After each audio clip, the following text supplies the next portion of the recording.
பிடிச்ச தட்டைப்பயிர் தாளிச்சது. பிரணீதா, உனக்கு வேணுமாமா? இரு, ஒன்னே ஒன்று உனக்கு நசுக்கி விட்றேன்.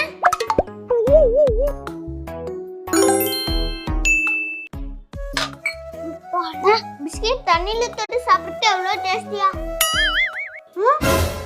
பாப்பா, பிஸ்கெட் சாப்பிட்றியா? இரு, தண்ணியில தொட்டு தரேன். சாப்பிடு சாப்பிடு, டேஸ்டா இருக்கா?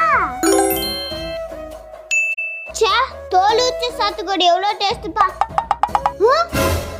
பழம் சாப்பிட்றியாம்மா? தோல் உரிச்சதுதான் கொஞ்சோண்டு விட்றேன். டேஸ்டா இருக்கா? டேய், பாப்பாக்கு பழம்லாம் கொடுக்காதடா, சளி பிடிச்சிக்க போகுது. அம்மா, கொஞ்சோண்டு கொடுத்தா ஏதாவதுமா? அன்னைக்கே டாக்டர் பாப்பாக்கு பழம் ஊட்டி விட சொன்னாங்கல்ல. ஆமா, கொடுக்க சொன்னாரு. அப்புறம் என்ன, நீ சாப்பிடுமா, அண்ணன் இருக்கல்ல, நான் பாத்துக்கிறேன். ஓ சிரிப்பு போதும், நீ கேட்டாய் உசுர தாரனே.